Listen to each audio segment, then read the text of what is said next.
Mesdames et messieurs, bienvenue à ce nouveau numéro de votre magazine Tribune Presse qui va revenir essentiellement autour des deux principaux sujets qui font actualité ici à Kinshasa. D'abord, ces dossiers de l'université de Kinshasa. Les étudiants ont protesté contre la hausse du prix des frais académiques. Ça a occasionné la mort des 2 policiers, mais aussi des 9 autres personnes blessées. Le ministre ayant en charge de l'enseignement supérieur et universitaire a décidé de déguerpir tous les étudiants logés au home. Ils ont jusqu'à 48 heures pour libérer les homes. Dépassé jeudi, selon les communiqués de la police, tout étudiant qui sera trouvé sur les sites universitaires sera considéré comme un infiltré et coupable du meurtre de ces 2 policiers. Puis on va prendre les dossiers Vital Kamerhe et les dossiers 30 vaches qui fait couler beaucoup d'encre et de salive. On va tenter d'y revenir là-dessus. Et pour en parler, nous avons sur ce plateau 3 invités. D'abord les premiers, Edmond Izouba, il est directeur des publications du site objectifsinfo.cd. Edmond Izouba, comment allez-vous? Je vais très bien. Je vais rectifier une chose. Je suis coordonnateur, coordonnateur de la rédaction d'objectifsinfo.cd. Une promotion. Donc, tout à l'heure, là, vous venez de citer une fonction ancienne. Je suis très ravi de l'invitation. Donc, vous avez officiellement quitté la RTVS 1? Non, et définitivement même. Je ne sais pas le dire. Ce sont des actions que nous préparons pour revendiquer tout ce qui nous revient des droits, c'est-à-dire nos arriérés des salaires et nos décomptes finaux. Je vous informe qu'il y a un autre lot qui vient d'être chassé de la RTVS 1 de la manière la plus brutale. C'est plus de 45 autres journalistes. Donc après Izouba, après Tiyoyo, il y a un autre groupe de personnes. Et effectivement, nous, on nous a interdit de mettre le pied. Donc on est suspendu. Ça c'est quand même grave. Voilà. C'est ça le coordonnateur de la MOUCA. Donc il y a 45 autres journalistes qui viennent d'être congédiés sans tenir compte de principes établis par les lois du pays, ni par les codes du travail. Nous sommes en train de réfléchir sur quelles actions mener pour que ces pères des familles puissent rentrer dans leurs droits. Voilà, nous osons croire que vous allez obtenir les résultats escomptés. Le deuxième invité, c'est Yannick Bofaya. Il est coordonnateur du mouvement Les Communicateurs du Changement. Yannick, bienvenue. Merci beaucoup. Je commencerai par ces petits correctifs. Je ne suis pas Yannick, c'est Manix. Ah, Manix, oh là là, Manix. Tu as préféré d'utiliser mon post-nom que mon nom. Et donc, je suis l'initiateur d'un mouvement politique qu'on appelle le Communicateur du Changement. Et donc, merci de m'avoir invité une fois de plus dans ces sacrés plateaux Tribune de Presse. Voilà, les tout derniers invités, lui, il est journaliste, directeur des publications, Yves Bouya l'Intraitable. Comment allez-vous? Je vais bien, merci. Meilleurs vœux à vous, meilleurs vœux à l'équipe technique des Congo Buzz, meilleurs vœux à Izouba, à Manix. Merci. Meilleurs vœux aux autorités du pays, meilleurs vœux au président légitimement élu Martin Fayoulou, meilleurs vœux au président Félix Antoine Tshisekedi Tshilombo, meilleurs vœux à l'autorité morale du FCC, Joseph Kabila Kabange. Vous l'avez déjà fait l'autre fois, non? Oui, nous sommes, c'est les mois de vœux. Meilleurs vœux au pasteur Godin Pouy, meilleurs vœux à tous les Congolais, meilleurs vœux à tout le monde, que cette année, comme l'a dit le président légitimement élu Martin Fayoulou, que cela soit une année, l'année de l'action. Très bien. Non, l'année de libération du Congo. Alors, vous gardez la parole pour ces premiers thèmes de l'émission. Université de Kinshasa, ça brûle, les étudiants obligés de quitter les homes.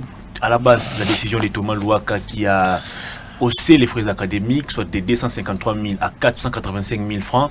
Aujourd'hui, déjà, quelques étudiants quittent déjà les homes. Comment vous voyez l'issue de cette affaire?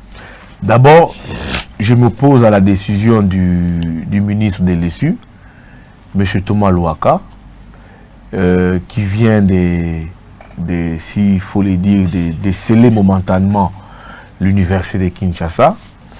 La solution n'est pas... de la communication du président de la République faite à travers son directeur des cabinets. Le président qui a promis de rencontrer les étudiants d'ici vendredi. Oui, c'est pas ça la solution. La solution, c'est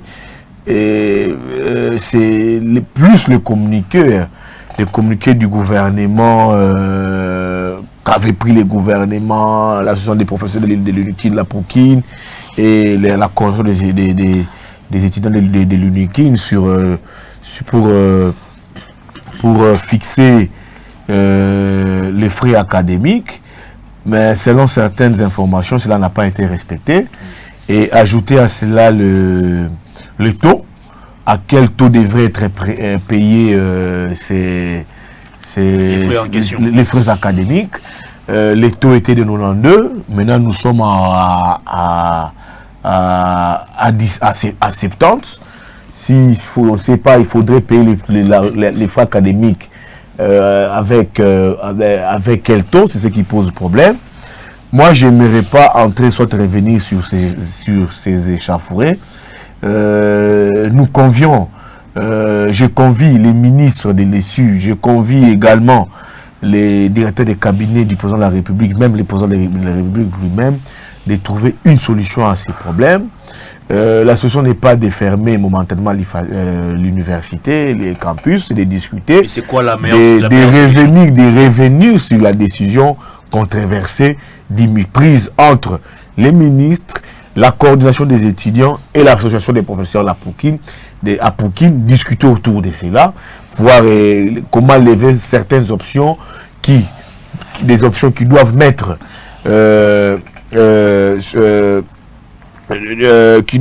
les étudiants en parfaite harmonie avec le gouvernement via les ministres de l'ESU, et comment voir dans quelle hypothèse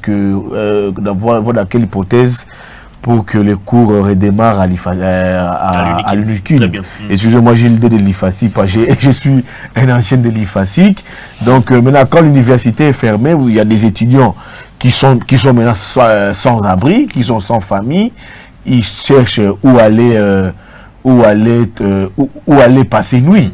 Donc, ce n'est pas une très bonne solution. Très bien. Le mieux serait de trouver une solution palliative sur ces problèmes qui, aujourd'hui, a donné mort d'homme. Et nous ne souhaitons plus revivre cela. Très bien. Alors, Manix, je suis à vous. Les sièges de la Pouquin saccagés, une agence BCDC également incendiée, je crois, des cas de morts, des blessés. Finalement, est-ce que la revendication des étudiants devait nécessairement passer par des actes de violence et de barbarie? Pas du tout. Aucune raison ne peut être proportionnelle à ce genre de cas que vous décriez d'ailleurs vous-même. Et au-delà même du fait que la banque a été saccagée, le siège de la Pouquin, qui n'est du reste qu'une association qui réunit les professeurs pour des causes des professeurs. Mais ce qui est un peu plus grave que cela, c'est le fait pour les étudiants de toucher les bâtiments administratifs. Bâtiments à travers lesquels ces étudiants-là, et voire même nous autres qui avions étudié dans cette université, nous nous sommes reconnus comme étant étudiants ayant passé dans le canal de l'université de Kinshasa. Et donc, toucher au bâtiment, c'est commettre l'acte le plus extrême à ce sens-là. Et je crois que les étudiants, pour ce qui concerne cet acte de violence, ils ont vraiment été en marge de leurs droits même qui étaient déjà au départ légitimes. Mais de l'autre côté, il y a un problème qui doit être réglé, un problème d'abord de communication de la part du gouvernement au moyen de son ministère de l'enseignement supérieur et universitaire, parce qu'au départ, il n'y a pas que le problème du montant qui a été fixé, d'abord le montant de 253 000, comparablement au montant de 485 000 francs congolais, parce qu'au-delà de ces deux montants, il y avait un autre montant qui a été publié par une décision du ministre, c'est celui de 160 et quelques mille francs congolais que le ministre avait déjà fixé comme frais académiques. Et lorsque ça fait un retour, et le ministre est revenu sur sa propre décision en changeant le montant pour finalement fixer un autre montant de 400 et quelques mille francs congolais. Et c'est ce qui a dérangé effectivement les étudiants. Mais seulement, il faudrait aussi mettre un petit bémol sur cette question-là, parce que l'université, c'est vrai que l'université est un service public qui dépend de son ministère de tutelle, qui est donc le ministère de l'enseignement universitaire et supérieur. Et l'université vit au regard d'un certain nombre de principes. Il n'y a pas une décision prise au niveau de l'université sans réunir les organes de l'université. Et je vous informe que même la coordination des étudiants fait partie des organes de l'université de Kinshasa. Et dans cette réunion-là, pour adopter ces montants de 400 et quelques mille francs congolais, la coordination des étudiants était de la partie et cette coordination représentait tous les étudiants en général. Ils ont validé ensemble avec le comité de gestion, ensemble avec le membre du gouvernement qui représentait la partie gouvernement et les étudiants, ils ont été d'accord pour fixer ce montant. Mais le grand problème, c'était au niveau de la confiance qui existait entre les étudiants dans le lot général avec leurs représentants. Ceux qui étaient là dans la négociation, dans le dialogue avec les autorités du gouvernement et les autorités académiques n'ont pas su communiquer à leurs amis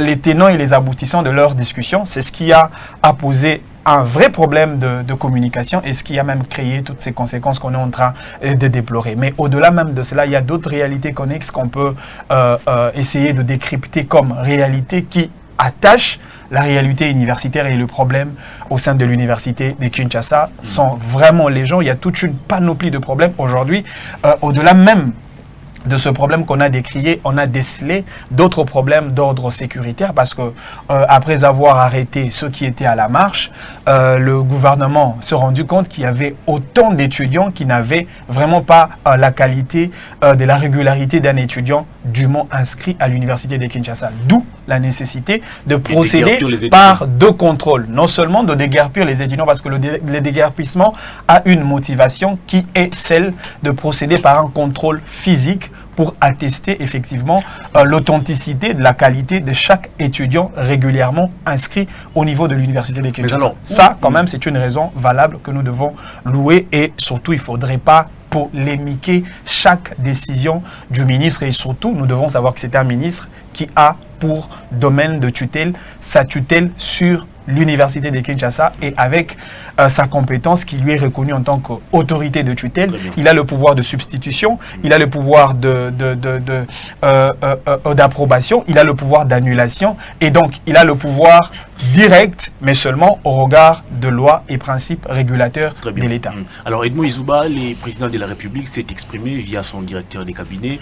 Il a promis de rencontrer les étudiants d'ici vendredi, donc avant les conseils des ministres, alors qu'il est ministre en charge de l'enseignement supérieur et universitaire. Thomas Louaka, lui, il s'est montré, je dirais, catégorique. Déguerpissement des étudiants logés au HOM dans 48 heures. La police a même signé aussi un communiqué pour annoncer qu'après jeudi, tout étudiant qui sera trouvé sur le site sera considéré comme un infiltré. Est-ce que la solution au problème de l'UNIKIN passe nécessairement par les déguerpissements des étudiants? Je commence d'abord par, merci beaucoup pour la question, je commence d'abord par déplorer les comportements du ministre. Il agit vraiment par état d'âme, c'est qu'il ne devrait pas. Un ministre, quelle que soit la situation, il doit utiliser une âme d'État. C'est vrai, les images nous ont choqués, tous, à l'unanimité. Moi, j'ai eu à condamner cela. Mais il faut voir au-delà de ces images. Il faut voir, il faut être un homme d'État. Alors, il prend la décision de déguerpir les étudiants. En oubliant, que ces étudiants-là, ils sont en contrat avec les échevins et le comité de gestion de l'université de Kinshasa, c'est-à-dire ils ont payé l'argent pour une année, parce que ça s'est fait comme ça. Et de deux, les gens ont été identifiés, c'est-à-dire le premier contrôle a été fait par le comité de gestion. N'oubliez pas qu'à l'UNIKIN, il y a la police universitaire qui est régulée aussi par les commissariats provinciaux de la police. Parce que juste à côté de l'UNIKIN, il y a l'inspection générale de la police qui est là. Alors, donner 48 heures en ultimatum, c'est rendre des étudiants fous. Même si, je suis sûr et certain qu'il y a des étudiants qui sont en déplacement. Les gens qui font le pétrole et gaz. Il y a ceux qui viennent aussi. Il y a ceux qui viennent de l'intérieur du pays, qui n'ont pas des familles ici. Jusqu'à 6 mois. Oui. Il y a ceux qui viennent de l'intérieur, sans famille. Mais il y a des étrangers, il y a des Ghanéens. Moi, à l'époque, j'ai étudié avec des Ghanéens. Moi, j'habitais les Home 7. J'ai étudié avec les Ghanéens. Ils viennent pour faire la médecine. Beaucoup sont dans la faculté de droit. Donc, j'estime que le ministre a beaucoup utilisé l'émotion et le chef de l'État n'a pas laissé que cette vermine puisse rester ancrée dans le cerveau des Congolais, parce qu'on ne peut jamais accepter que dans son mandat. Est-ce que le président peut arrêter cette décision du ministre? Parce que non, mais vous savez déjà, comment, à l'époque de Mobutu, il y a des étudiants qui quittent déjà les homes au moment où nous parlons. Vous savez, Kabila était là, l'université n'a jamais été fermée, bien que les étudiants étaient tués. Donc les étudiants ont trouvé la mort pendant leur mouvement de manifestation. Mais ici, au moins, nous remarquons une contradiction, c'est-à-dire à la place que les étudiants soient des victimes, c'est maintenant les forces de l'ordre de l'autre côté. Mais aussi, la police doit justifier leur présence dans les sites universitaires. Comment la police est arrivée jusque-là? Parce qu'il est interdit formellement aux éléments en uniforme d'accéder sur les sites universitaires, parce qu'il y a déjà une police. Les généraux Kasson ont indiqué que la police n'a utilisé aucune arme létale. Non, ça c'est pas le problème. Le problème c'est leur présence dans les sites universitaires. Parce que sa première interview, moi je l'ai suivi, il a dit qu'ils étaient dans les alentours, à quelques encablures. Mais comment la police accède, et certains étudiants témoignent même avoir vu la police piller la banque. Donc il y a à boire et à manger dans le témoignage, mais tout ce qu'il y a à déplorer, c'est qu'il y a des morts, nous condamnons des morts. Mais est-ce que c'est comme ça qu'il faut agir? Je ne pense pas. Le président de la République, c'est lui le garant de la nation. En cas de situation pareille, il peut aussi prendre le relais, parce que le ministre a agi, mais de la plus mauvaise manière. On doit aussi comprendre, parce que Manix a parlé des problèmes sérieux de communication, mais ça se réside à tous les niveaux. À tous les niveaux. Est-ce que, avant de prendre cette décision, Louaka est allé voir son Premier ministre? Est-ce que le Premier ministre a communiqué à son chef cette décision qui sera prise? La décision de Thomas Louaka serait débattue en Conseil des ministres, selon certaines informations. Quel Conseil des ministres? Ça a eu lieu quand? Tous les membres du gouvernement sont en vacances. Le tout dernier Conseil des ministres a eu lieu à Zongo. Tous les membres du gouvernement sont en vacances. Même le Premier ministre, même le président de la République. Quand est-ce qu'il y a eu Conseil des ministres pour débattre des questions? Et puis, les délais compris entre la négociation et la restitution, c'était tellement restreint. Quand est-ce que la décision a été prise de manière générale, c'est-à-dire les comités de gestion, la partie gouvernementale et les étudiants? Est-ce que le comité estudiantin fait l'unanimité au sein des étudiants? C'est ça aussi les problèmes. Très bien, voilà. Est-ce que le comité de gestion a une très bonne relation avec les étudiants? Mais ce qui concerne les cas, si nous condamnons, mais Manix a parlé tout à l'heure de son regret de voir le bâtiment. Mais les bâtiments administratifs, c'est la première victime quand nous revendiquions à l'époque. Ça a toujours été la première victime. Les casses, les vitres, là, je ne sais pas si on a réparé ça combien de fois. Même pour de petits mouvements. Moi, tout ce que je déplore, c'est la mort. C'est des excès. Et je doute fort que ce soit réellement des étudiants qui auraient donné la mort à ces policiers. Nous avons remarqué l'infiltration, le problème date depuis toujours.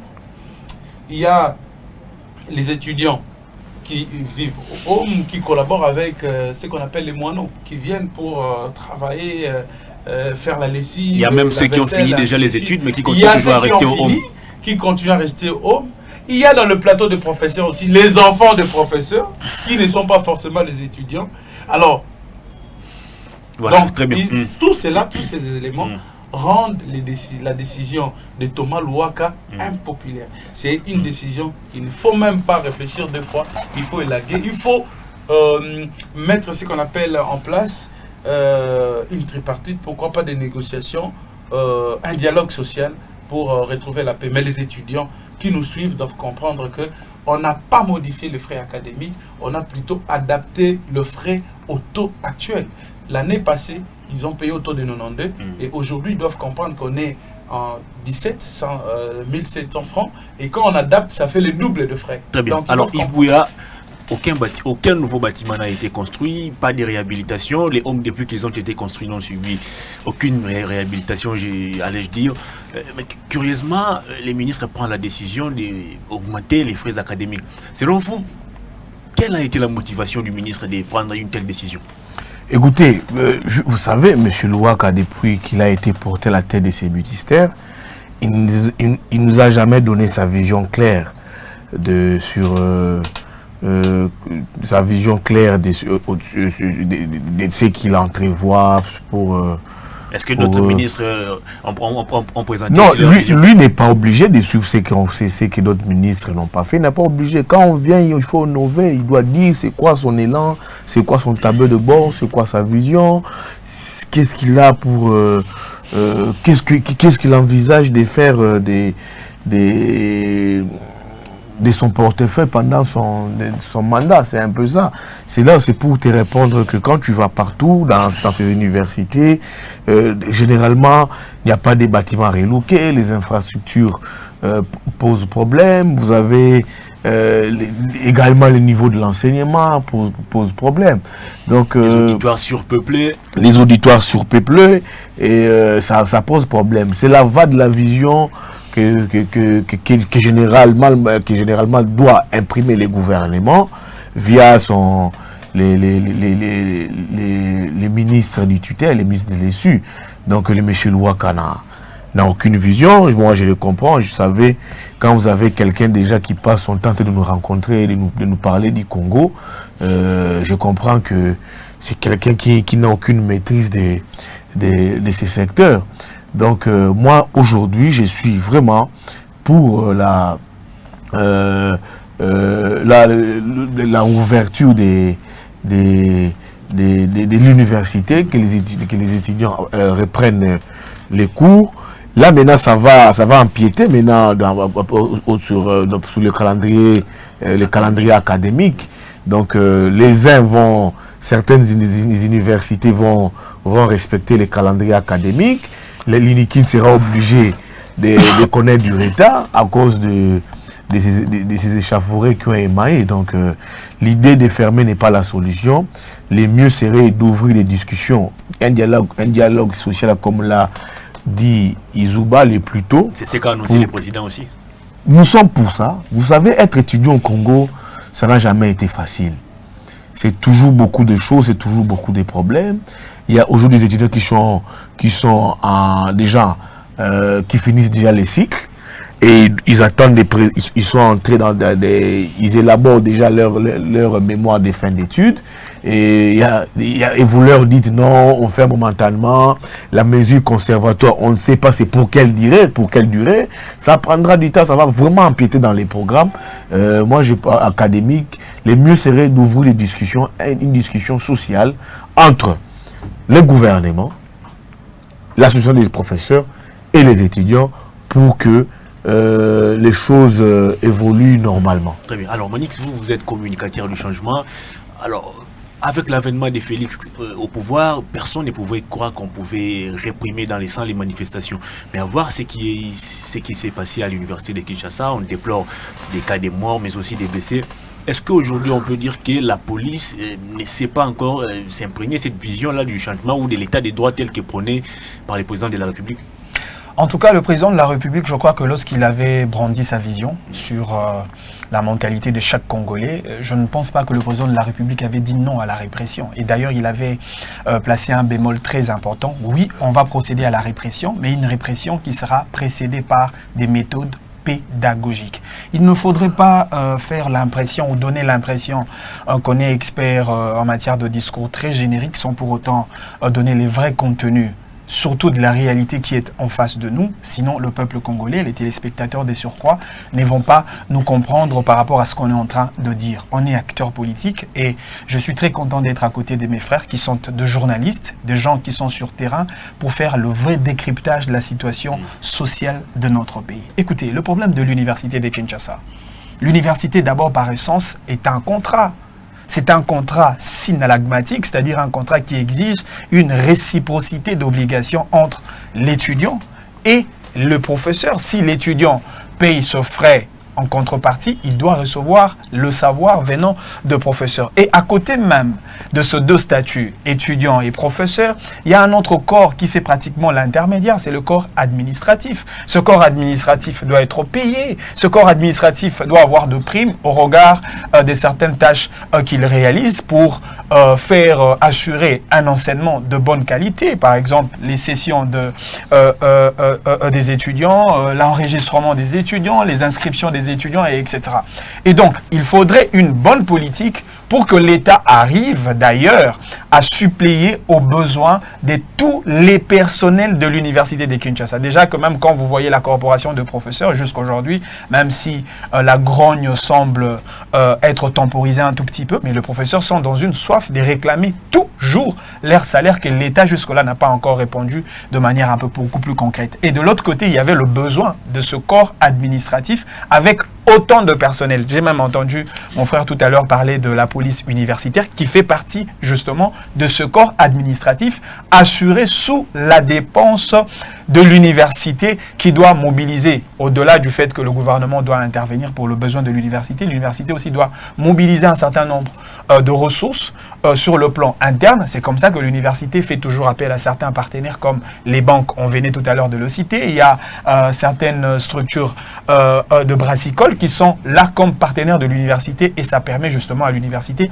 de suppléer à certains besoins d'ordre économique. Mais je voudrais un tout petit peu revenir sur le propos de mon frère. Vous savez, lorsqu'on parle de l'État, il faut d'abord comprendre quelles sont les valeurs qui sont indélébilement attachées à la notion de l'État. La mission principale d'abord de l'État, au-delà du fait que l'État ait une mission qu'on appelle la mission Providence, c'est-à-dire créer des circuits économiques pour le développement de son peuple, l'État est d'abord ou a d'abord la mission gendarme, c'est-à-dire une mission qui consiste à mettre de l'ordre tout en respectant le principe lié aux lois de la République et de surcroît de notre constitution de la République. Au début de mon intervention, j'avais dit le ministre de tutelle a son pouvoir de substitution, son pouvoir d'approbation, son pouvoir d'annulation, etc. Et donc, il doit agir conformément au respect de textes établis. Et il faudrait aussi savoir, parce que j'ai vu mon frère qui a dit, mais pourquoi la police est intervenue dans un espace qui n'était vraiment pas de son apanage de sécurité? Attention, il s'agit d'une garde sécuritaire. S'il faudrait compter le nombre de gardes universitaires qui sont là-bas à l'université de Kinshasa, peut-être que ça fait quand même peut-être un temps que vous avez fréquenté l'université de Kinshasa. Moi, j'ai habité le plateau de professeurs, j'ai étudié, et d'ailleurs avec mon ami Christian Boussembe. Il a habité aussi les Home Sets.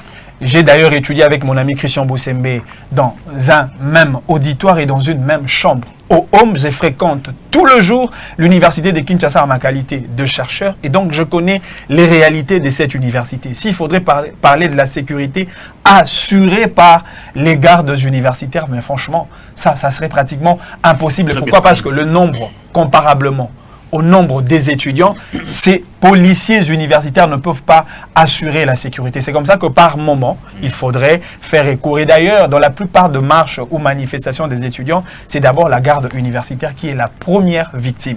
Allez voir à chaque marche, la garde universitaire a toujours été saccagée. Et voir même les gardes sont toujours partis. Pourquoi? Parce qu'ils sont incapables face à un grand nombre criant des étudiants. Et ce qu'il faudrait peut-être dire par rapport à l'intervention en termes de répression de notre police nationale, de le faire tout en respectant un certain nombre de principes, notamment le principe de droits et libertés fondamentaux des citoyens, parce que vous ne pouvez pas, au nom de l'État gendarme, réprimer pour finalement créer des dégâts très nocifs. Malheureusement pour ce cas, ou encore heureusement pour ce cas, on a l'impression que les cas a été très renversé parce qu'on n'a pas parlé de mort du camp des étudiants, mais plutôt du camp de notre police nationale, qui, du reste, est un fait que nous décrions. Alors, Edmond Izouba, à voir les images qui ont circulé dans les réseaux sociaux, on se pose aussi la question de savoir sur la manière dont l'université procède au recrutement des étudiants.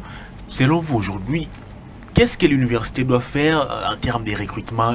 Quel profil doit avoir un étudiant selon vous? Parce qu'aujourd'hui, c'est devenu automatique. Dès que vous décrochez votre diplôme d'état, direction l'université. Je sais qu'il y a un moment, il y avait le système de tests avant le test de recrutement. C'est qui s'est fait jusqu'aujourd'hui, mais de quelle manière? Aujourd'hui, Mais ceux qui ont eu de pourcentage au-delà de 60, ce sont ceux qui sont admis sans condition. Mais, sauf à la faculté de médecine, je crois. Oui, oui, parce que là, il y a même les préparatoires. Alors, le problème, ici, moi, en parlant de Thomas Louaka, la manière de son agissement, ainsi de suite, j'ai vu que c'était un homme qui n'était pas stable. Parce que avant-hier, il était avec le professeur et la situation a dégénéré. Si réellement, comme mon ami Manix est en train de dire que c'est vraiment l'État, gouverner c'est prévoir. Il ne pouvait pas nous dire, voilà, les étudiants n'ont pas lancé un ultimatum de grève ou de revendiquer. Donc la situation était connue de tous. Il y avait possibilité d'étouffer cette manifestation. Il y avait possibilité d'éviter les pires. C'est-à-dire, au lieu d'aller en gangistérisme, on peut créer un autre cadre de concertation. Parce qu'on sait, quand l'université de Kinshasa revendique, ce n'est pas comme IFACI qui revendique. C'est différent. Donc, l'université est vaste. Et voilà, notre ami Manix y a soutenu même que la police devait aussi intervenir. Voilà que la police a intervenu. Et elle est tombée elle-même victime. Est-ce que ce policier qui s'est trouvé dans le site universitaire connaissait même les endroits du site? Est-ce qu'ils ont fait, comment on l'appelle, une étude du milieu? Le site, comment il est composé? Non, je ne pense pas. Le monsieur s'est trouvé déjà entre les deux hommes. Il était déjà visible. Et qui sont dans le home? Ce sont des étudiants. Déjà, il faut savoir que les étudiants supportent mal la présence des policiers. La raison pour laquelle, des hommes en uniforme, la raison pour laquelle on a placé des gardes universitaires un peu comme des gardes semblables, qui ont la facilité d'accéder même dans les auditoires. À notre époque, ils arrêtaient des étudiants et ils les transféraient même au commissariat, même dans des parquets, même à la prison. Donc, j'estime qu'il est allé vite en besogne et cette décision devait être concertée. Et voilà que il faut mettre de l'eau dans le vin pour permettre à ce que... Et puis, quand on dit que les étudiants, parce que j'entends les gens dire, hein, ça part pratiquement dans la même logique que Manix, l'université, ce n'est pas donné à tout le monde. L'université, c'est de l'argent, l'université n'est pas donnée aux pauvres. Mais écoutez, un pays pauvre ne produit que des citoyens pauvres. Nous sommes dans un pays pauvre. Vous voulez que notre université soit comparable aux universités de la France, par exemple, ou des États-Unis, où on paye un peu plus cher? Non, pas du tout. Notre situation, même celle de l'université, doit refléter la situation de nos poches de parents. Sinon, on n'aura pas d'étudiants dans les universités. Nous avons décrit à l'époque le fait que dans d'autres universités, le frais était un peu exorbitant, notamment UPC et autres. UCC et tout ça. Mais ce sont des étudiants qui eux-mêmes se sont désolidarisés de l'université de Kinshasa. Mais cela n'empêche pas que les étudiants de Kinshasa, qui sont pour la plupart les enfants de fonctionnaires de l'État, puissent se revendiquer. J'ai parlé ici de la communication. Oui, le frais a été adapté au taux actuel, mais est-ce que les étudiants sont au courant de ça? Il y a eu plusieurs frais. Thomas Louaka lui-même a brandi, était le premier à prendre une circulaire démontrant que le frais serait au rabais cette année. Mais quand il y a protestation, le ministre doit d'abord nous expliquer comment il a changé son discours, comment il est revenu sur sa décision. Il doit nous expliquer, il doit nous donner les raisons fondamentales. Il y a des frais connexes qui sont toujours un peu supérieurs aux frais académiques. Ils doivent nous expliquer l'utilité de ces frais connexes parce que le Premier ministre a interdit au cabinet de faire recours aux frais subsidiaires de frais connexes. On doit nous expliquer qui donnait forme d'une rétrocommission. Le Premier ministre a interdit. Mais les frais là apparemment n'est pas soutirés dans le frais connexes. Les frais qui alimentent les cabinets ministériels. Très bien. Donc, il y a trop de choses à boire et à manger, et j'estime que la décision la plus fondamentale et la plus cardinale aujourd'hui consiste à supprimer d'abord la décision de Thomas Louaka, qui ne cadre pas en tout cas, qui, dans la logique normale, même un préavis, ça ne se donne pas comme ça, quelqu'un qui loue ta maison, on considère que les hommes sont des maisons de l'État. On doit vous donner 3 mois, après c'est 1 mois, après c'est 15 jours, ainsi de suite. Malheureusement, ça là, doit respecter la 48 heures. Mais ce sont des locataires comme tout le monde. 48 heures, et pourtant, ils ont encore leur contrat. Ça doit respecter la procédure. Nulle part dans le contrat, il est dit que même quand vous appuierez votre contrat, ce n'est pas le même jour que la garde universitaire ou des déguerpir. Il y a toujours un temps. Vous pouvez négocier avec, comment on les appelle, les échevins. Il y a des commandants de bureau. Vous pouvez parler avec eux. D'ailleurs, ils sont plus compréhensifs que l'État. Moi, je trouve ça, c'est illégal la décision. C'est impopulaire. Et ça ne mérite pas d'être. Alors, Yves Bouya, si la décision de Thomas Louaka n'avait jamais été débattue en Conseil des ministres, est-ce que les présidents ou les premiers ministres ont pu réfléchir en termes de sanctions à infliger contre les ministres Thomas Louaka?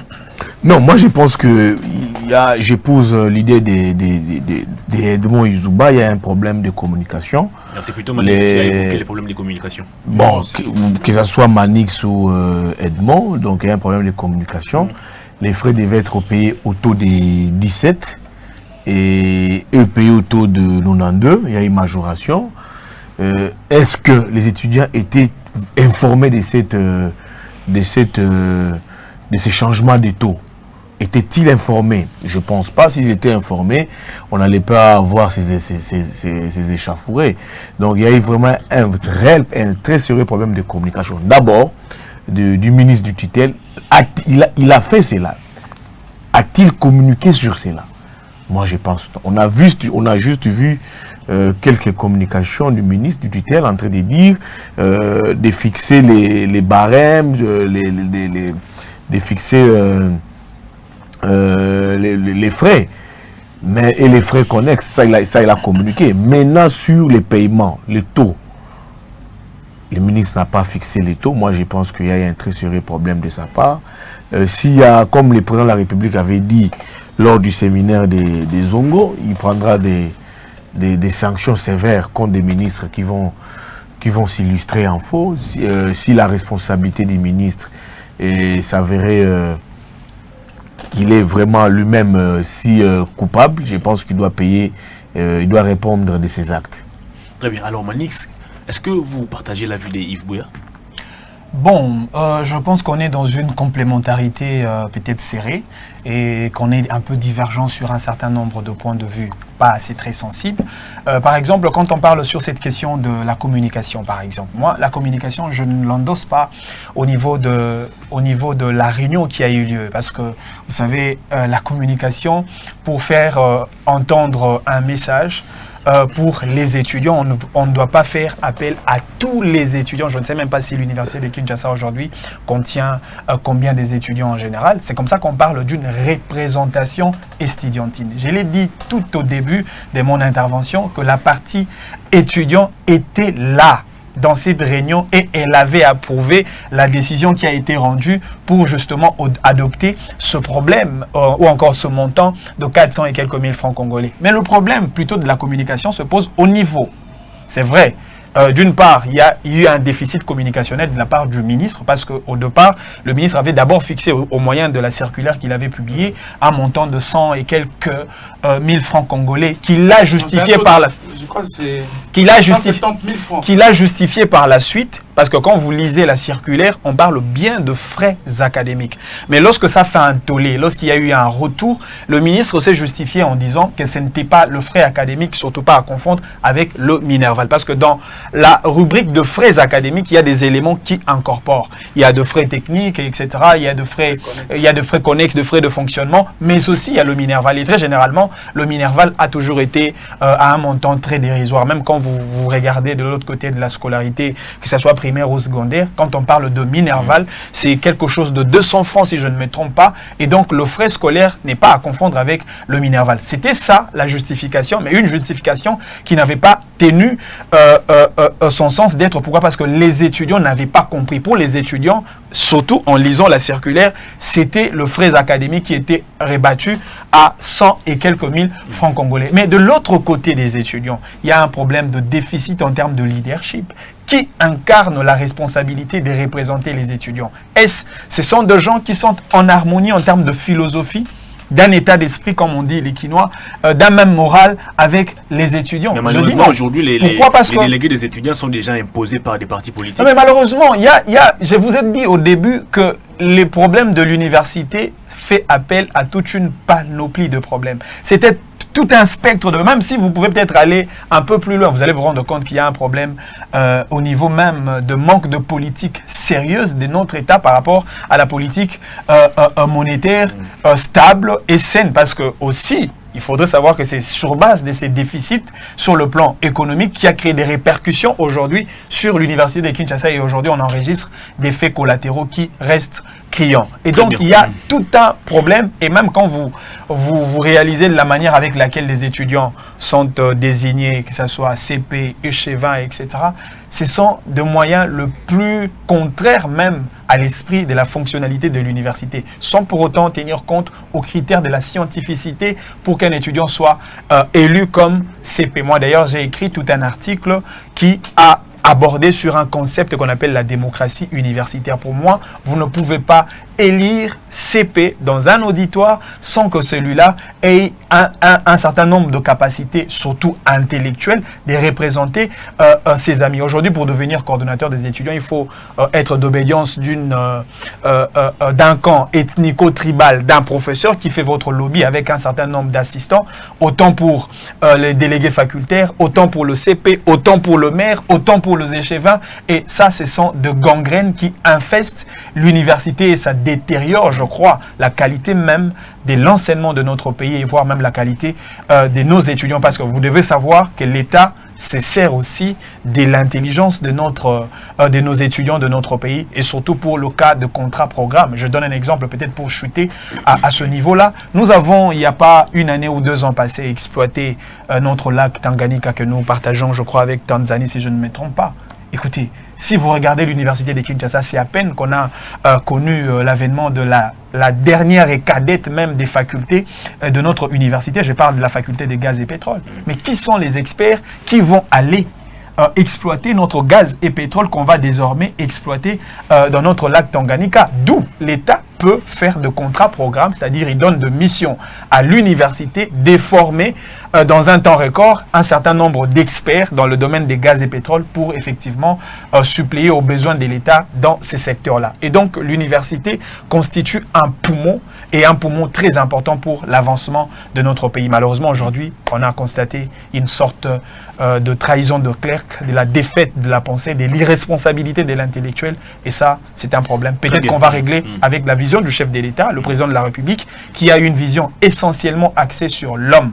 L'homme qui doit être refondé, transformé, métamorphosé au moyen de la famille, parce que c'est de là que l'homme aura les vrais ingrédients de base en termes d'éducation, au moyen de la scolarité. C'est vrai, aujourd'hui, il a quand même placé un très grand pilier de la gratuité de l'enseignement primaire pour effectivement permettre à l'homme congolais d'avoir la capacité de lire, d'écrire et de calculer, mais aussi le troisième niveau, c'est le niveau de l'université, parce que c'est l'universitaire qui va créer des hypothèses pour solutionner les problèmes de sa société. Et enfin, il y a le circuit du travail, circuit dans lequel l'étudiant va mettre en place les valeurs qu'il a acquises au niveau de la famille, de l'école et de l'université. Très bien. Alors Edmond Izouba, vous allez conclure pour ces premiers termes de l'émission.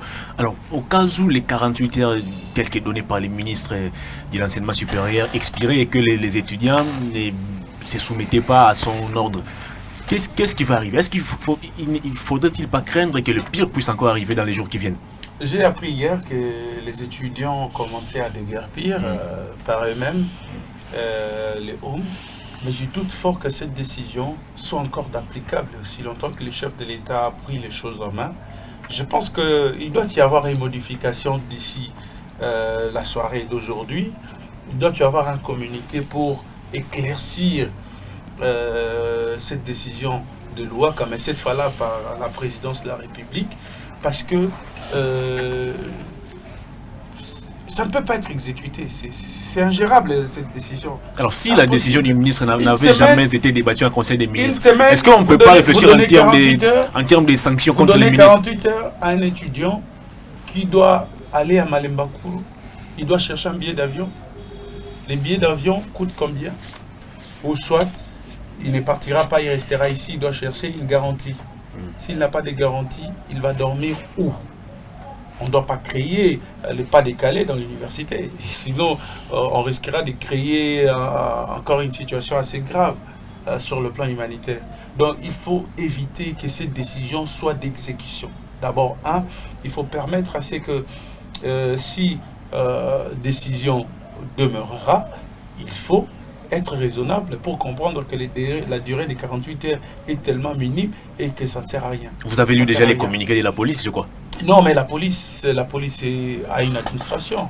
La police dépend de l'État. Ce que l'État décide, c'est un seul corps. La police exécutera. Si l'État change, la police, je crois que va nager dans le même sens. Il n'appartient pas à la police d'exécuter sa décision. Non, pas du tout. La police vient en appui. C'est une force d'appui qui vient pour aider l'exécution d'une décision politique. Donc, j'estime que ça va changer. En tout cas, ça va changer. Ça doit changer. Parce que nous ne cesserons pas cette décision être exécutée. Nous ne cesserons pas voir nos étudiants être abandonnés ou des gens qui ont traversé des pays en pays pour venir étudier ici. Je vous ai dit qu'il y a des étrangers. Il y en a d'autres qui viennent de la Scandinavie. Il y en a d'autres qui viennent aussi de l'Afrique du Nord. Comment ils vont regagner leur pays? Ils seront logés par qui? Est-ce qu'ils ont de l'argent pour héberger dans nos flats, ainsi de suite, dans nos hôtels que nous connaissons, nous maîtrisons même les conditions. Donc, j'estime que c'est pas comme ça qu'on doit chasser les étudiants. Je rappelle ici qu'à l'époque de Mobutu, c'était de la même manière que les décisions se prenaient. On ne disait pas qu'on fermait l'université. On disait qu'on fermait périodiquement ou temporairement, et c'est comme ça que nous avons enregistré des années blanches. Mais là aussi, on a suspendu jusqu'à nouvel ordre. L'université est restée comme ça, voilà, jusqu'à nouvel ordre. Des décisions assez impopulaires, des décisions qui nous rappellent la dictature de Mobutu, des décisions qui nous rappellent comment nos parents étaient forcés à faire l'école militaire. Est-ce que les présidents ne peuvent-ils pas casser la décision du ministre ou les premiers ministres? Non, ben c'est déjà cassé. Vous avez suivi l'intervention de M. Vital Kamerhe, le DIRCAB du chef de l'État. Ce n'est pas venu de lui. Et surtout, un DIRCAB n'agit que sur ordre de son président. Donc j'estime qu'il a eu des injonctions du président de la République et le président a promis de rencontrer les étudiants. L'État est géré. Aujourd'hui, vous avez ce qu'on appelle le Conseil des ministres hebdomadaire. C'est pour permettre à ce que chaque décision qui doit être prise par un ministre soit négociée d'abord au Conseil des ministres. Ça m'étonne et c'est hors de moi de ce que Thomas Louaka a dit, que la décision a été prise au Conseil des ministres. Il s'agit de quel Conseil des ministres? Moi, j'ai la décision, j'ai le compte rendu du Conseil des ministres des Zongo.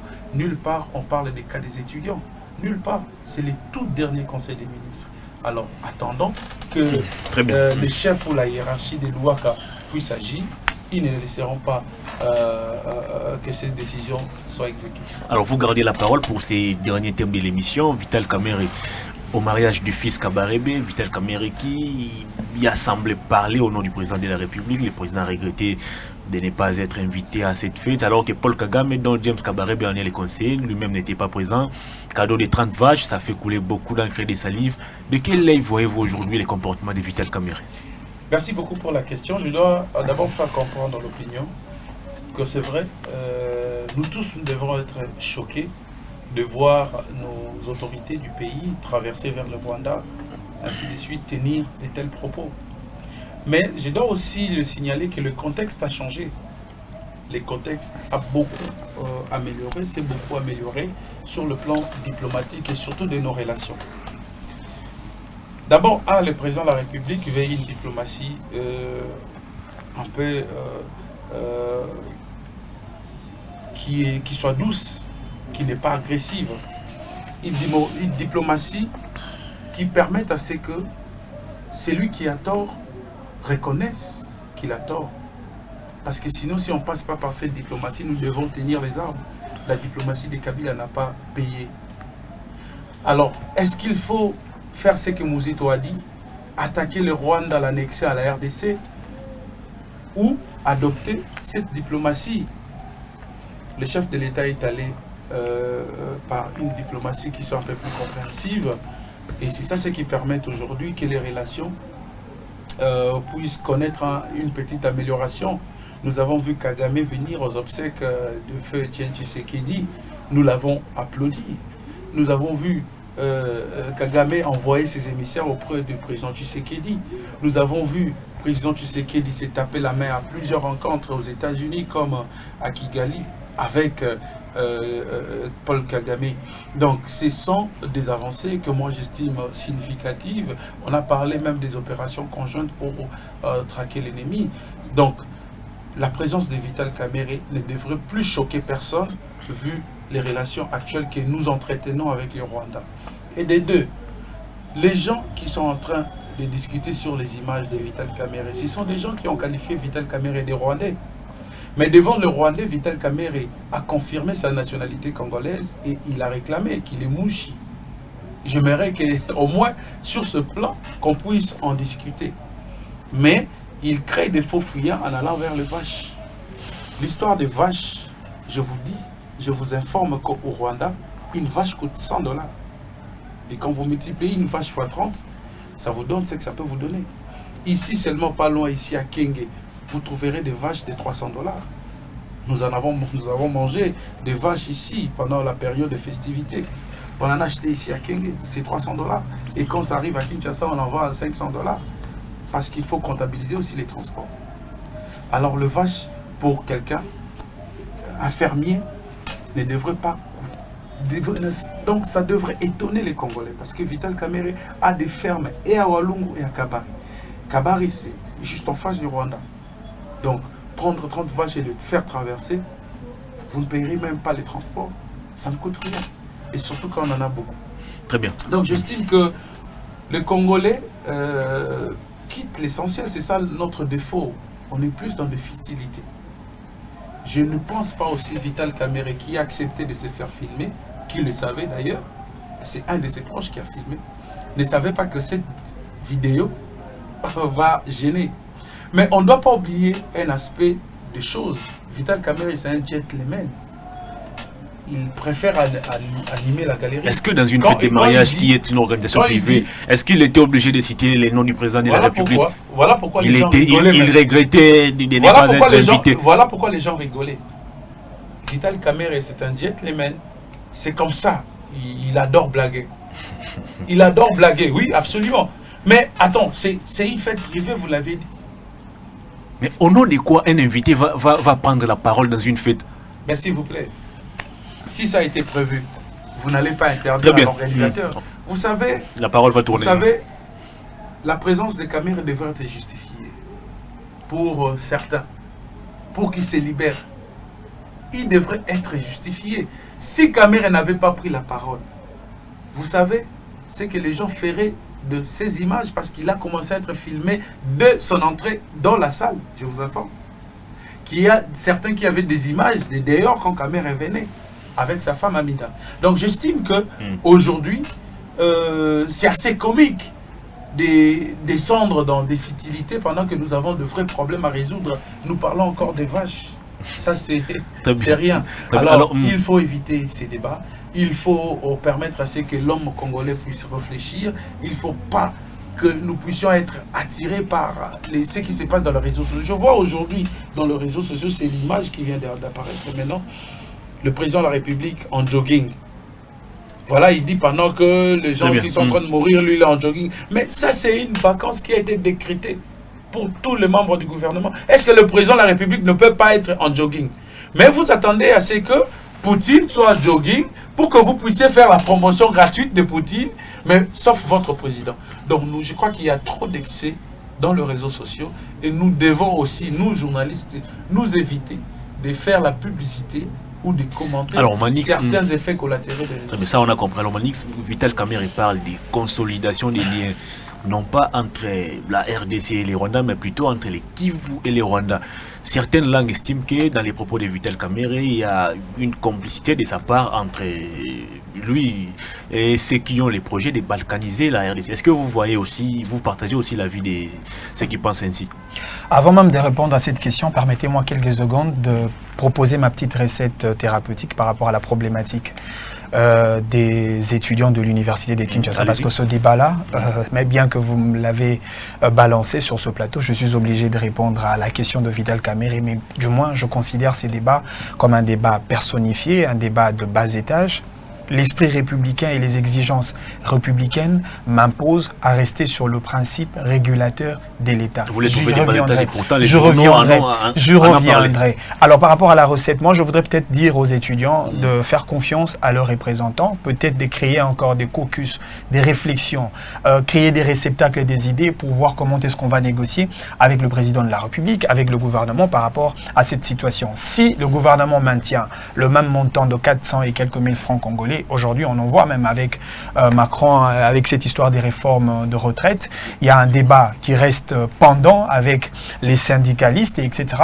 Et le gouvernement français reste constant sur sa décision. Et si, je pense, le gouvernement maintient cette décision, les étudiants, ça c'est une manière de leur souffler ma part de contribution, les étudiants peuvent procéder par d'autres propositions qui peuvent au moins alléger le coût économique qui pèse sur eux et sur leurs parents. Par exemple, si vous maintenez le même montant de frais académiques, acceptez qu'on retranche la vente des syllabus par tout le professeur de l'université de Kinshasa.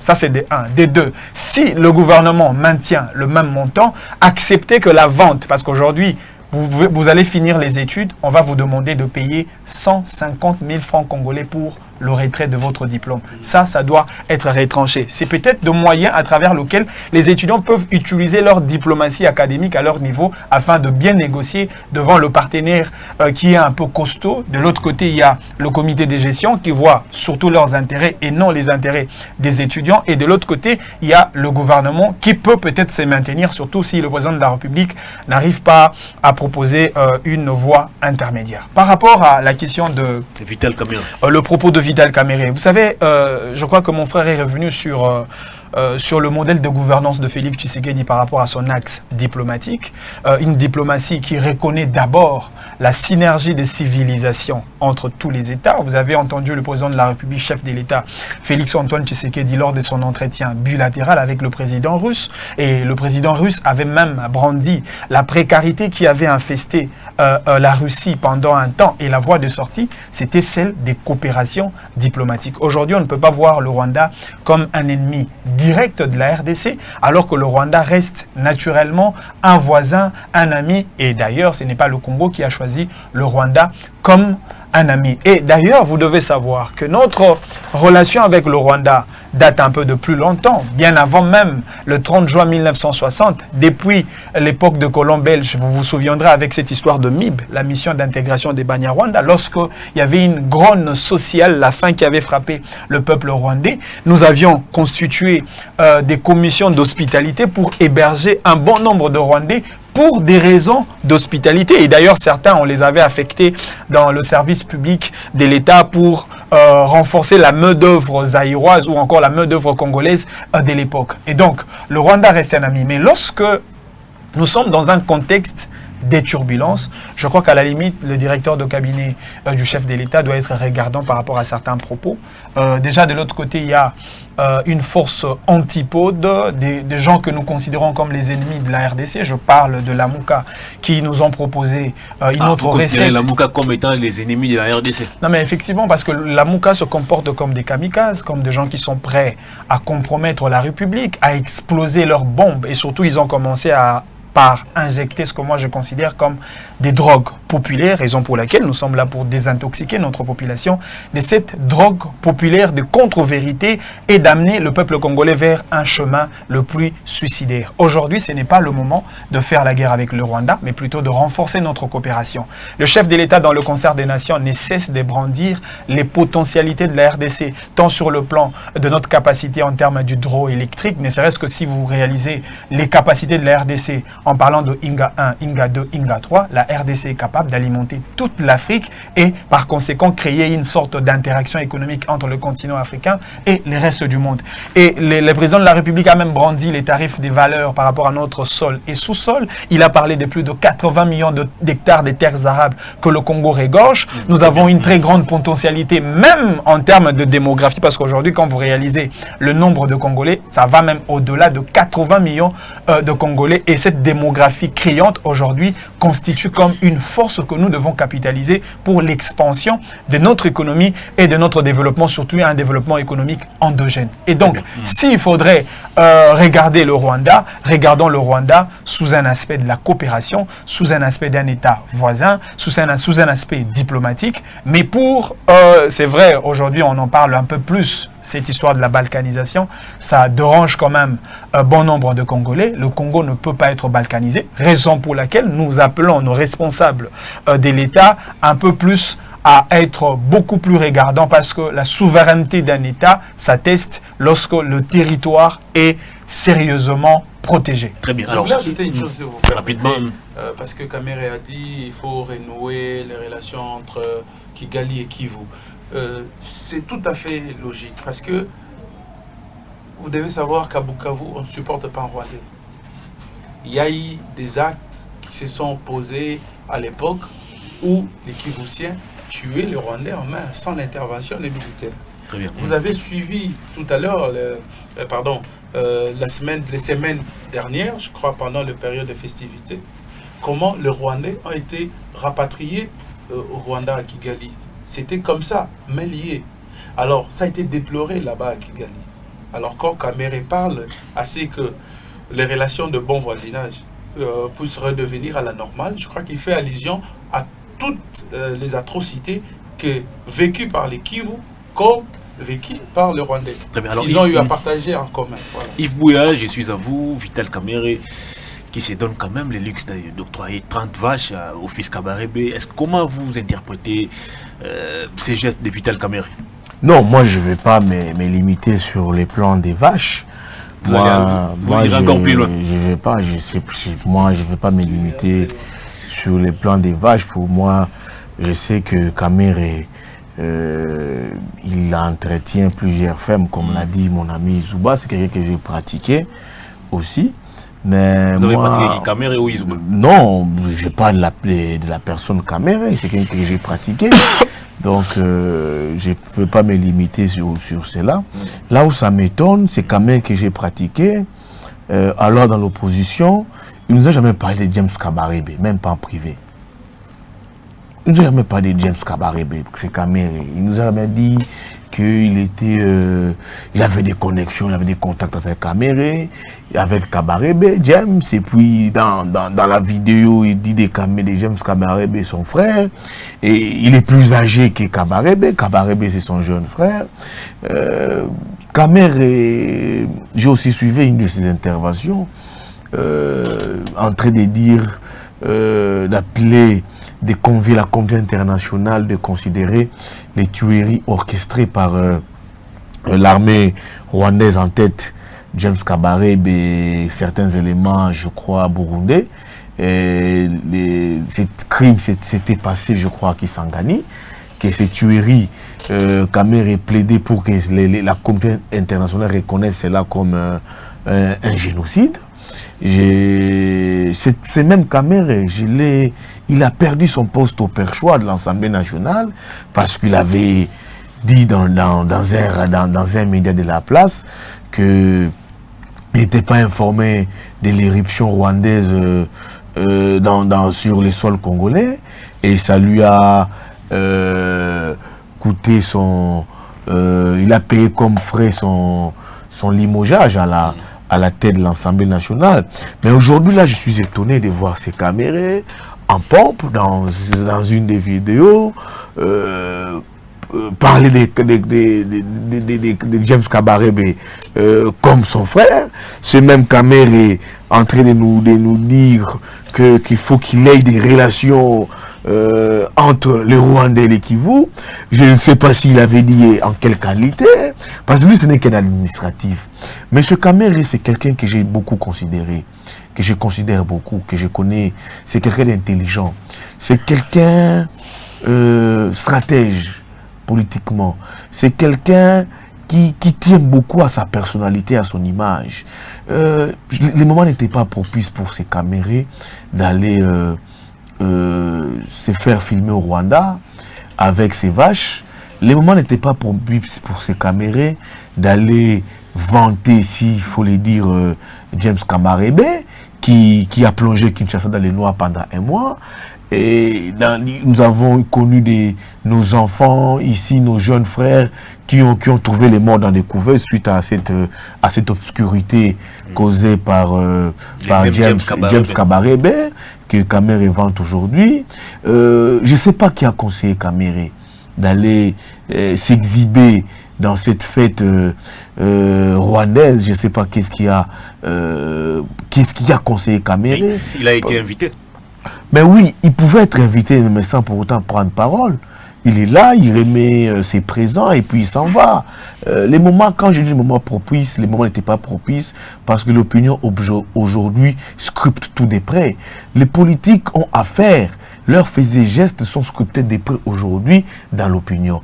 Quand le président de la République s'était affiché en amitié avec le président Paul Kagame, vous savez ce que c'est que ça, vous connaissez les vagues que ça créait.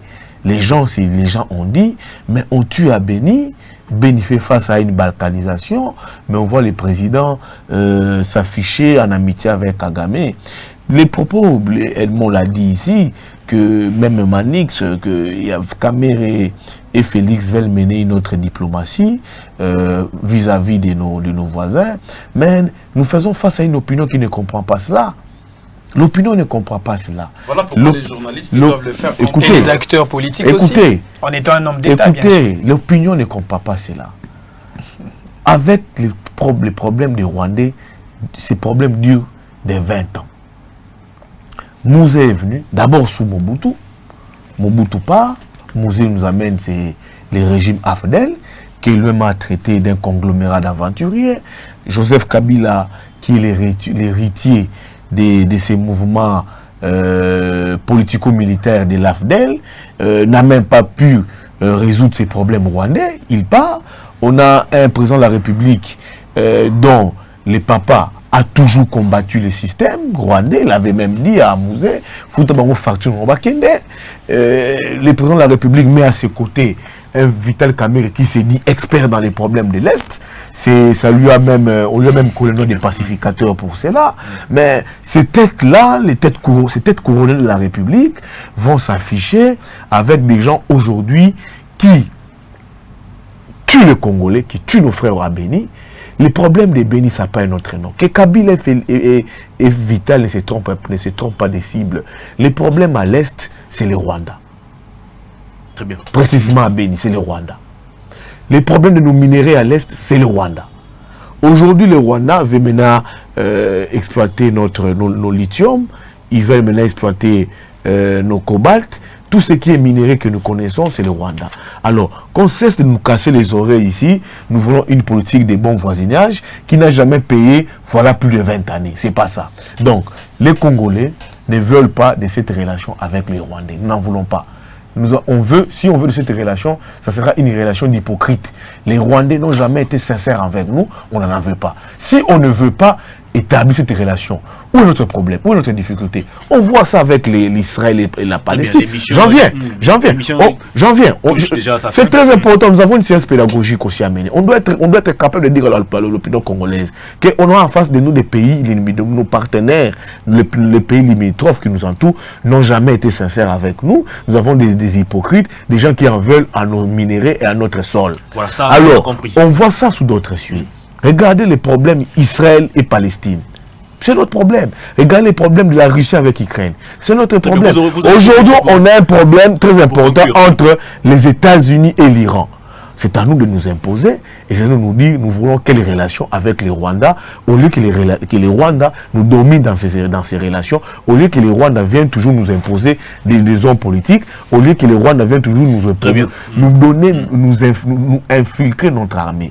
Moi, je pense que Kamere est allé négocier son agenda politique, son carnet politique, c'est un acteur politique, il se projette dans la perspective 2023, comme dans l'accord de Nairobi Cash, il est dit qu'en 2023, il faut que Félix soutienne la candidature de Kamere.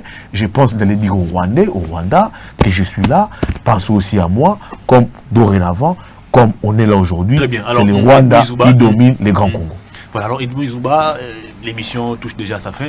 Moi j'ai vu certaines vidéos où quelques militants de l'UDPS fustigeaient les comportements de Vital Kamerhe. Alors moi je vous pose la question de savoir, est-ce qu'aujourd'hui Vital Kamerhe est-il nuisible au président de la République? Vital Kamerhe, je dois d'abord vous dire que c'est une cible idéale de la scène politique congolaise. Ça ne date pas d'aujourd'hui. Je vous ai même vu poster sur votre Facebook 2009-2019. Voilà, donc la cible idéale. C'est toujours Vital Kamerhe. Il est resté incontournable. Tous ses faits et gestes sont étudiés de fond en comble dans les réseaux sociaux et analysés. Même la manière des gestes, les gens peuvent dire ce qu'ils peuvent dire. Vous savez, Yves Buya, je vais partir par ses propres bases. Quand il dit que Vital Kamerhe a demandé à la communauté internationale pour que la scène macabre de Kisangani soit considérée comme un génocide. Il a dit ici que Vital Kamerhe a perdu son perchoir de l'Assemblée nationale. Il était président pour avoir décrié l'entrée des forces rwandaises sans l'aval de l'Assemblée nationale. Mais le même Yves Buya doit comprendre qu'aujourd'hui, le contexte a changé et c'est beaucoup amélioré. Manix a parlé de la diplomatie civilisée. On n'est pas des barbares, nous partageons beaucoup avec le Rwanda, beaucoup de richesses et beaucoup de réciprocité, beaucoup de marchés. Je vous dis, pour construire aujourd'hui à Goma, vous devez acheter votre ciment au Rwanda, à Kigali. Mais c'est pas normal ça. Mais c'est pas normal. C'est normal parce que c'est que notre pays est vaste, c'est ça, c'est qu'on a toujours dit. Nous avons des industries de cimenterie, c'est pas normal. Sinon, on agirait de la même façon avec l'Ituri. Pendant que vous êtes distrait, monsieur Yves, je dois vous informer que les Mbororo tuent en Ituri. Et ça ne date pas d'aujourd'hui. Est-ce que c'est pour autant que nous devons couper nos relations avec le Soudan? Est-ce qu'il faut le faire? Non, nous devons définir ces relations. S'il vous plaît. Pas couper, définir. Nous savons tous la porosité des frontières au niveau Afrique. Alors aujourd'hui, pour cimenter et sécuriser nos frontières, il faut des synergies solides, il faut des relations aussi solides sur le plan diplomatique et sur le plan militaire. On parlait même d'une force sous-régionale. Si nous allons dans ça, nous nous lançons dans ça. On parle même des forces islamiques, de mouvements islamiques dans l'est du pays. Tout cela ne dit rien à Yves Buya. Donc je crois qu'aujourd'hui, le temps est venu pour que tous les pays de la sous-région de Grand Lac puissent contribuer en termes d'efforts, en termes de militarisation de frontières et pour traquer l'ennemi. Parce que ce qu'on est en train de déplorer en RDC, on peut les déplorer aussi ailleurs. Très bien. Alors, en quelques secondes, regardez la caméra, passez vos coordonnées au public qui vous regarde à travers le monde. Alors, moi, je suis Edouard Izouba, je suis coordonnateur d'Objectif Info.cd, journaliste aussi à RTVS 1 parce que bientôt nous avons commencé des mouvements. Je suis joignable à un seul numéro de 081 24 24 260. Si vous voulez bien, plus 243 81 24 24 260. Très bien, Manix, on a pratiquement débordé. Alors, en une minute, pas plus, Vital Kamerhe est-il nuisible au président de la République? Et puis, passez vos coordonnées. Je dis non, sinon il ne pourrait pas être son directeur de cabinet. Donc la réponse, elle est directement donnée. Moi, je crois que la RDC doit se prévaloir de sa vraie souveraineté, parce que vous savez, quand on parle de la souveraineté, je l'ai dit encore, il faut l'avoir dans une parallaxe binoculaire, parce qu'on parle de la souveraineté de l'État, à ne pas confondre avec la souveraineté dans l'État. C'est dans l'État que l'État exerce, ou encore exerce son autorité public au sein de la circonscription territoriale. Et lorsqu'on parle de la souveraineté de l'État, là, il s'agit de la reconnaissance d'une souveraineté d'un pays dans le concert des nations. Si nous voulons vraiment que dans le concert des nations, que ce soit au niveau de la région, de la sous-région ou encore au niveau des organisations internationales, qu'on respecte la RDC, il faut que la RDC assure sa souveraineté au moyen de sa sécurité, une sécurité qui sera assurée par les éléments de la FRDC et de notre police nationale sur le plan intérieur. Et donc, je vais peut-être conclure en disant, laissons le président de la République faire imposer sa vision. Il a une vision très salvatrice, une vision qui, d'ailleurs, est axée essentiellement sur la bonne gouvernance, la croissance économique durable, la création d'une société solidaire et l'investissement dans l'homme qui est considéré comme la préoccupation des préoccupations. Nous, en tant qu'acteurs de la bonne gouvernance, nous devons accompagner le chef de l'État pour atteindre ses objectifs. Et l'intérêt, ça sera l'intérêt de nous tous, ça, on a car compris. Et les Lamouka et le FCC et le CACH, nous avons tous comme un dénominateur commun la République démocratique du Congo. Pour ceux qui veulent me contacter, c'est très simple. Appelez-moi sur 243 243 82 12 98 955 ou encore écrivez-moi sur mon compte personnel Facebook Manix Ienda, je vais vous répondre et on va échanger dans un cadre un peu beaucoup plus républicain. Très bien. Yves Bouya, la même question. Vital Kamerhe est-il nuisible au président de la République? Non, ça c'est au président de constater, c'est là. S'il est nuisible ou pas, moi je travaille pas avec, je suis pas à la présence de la République, c'est au président de le constater.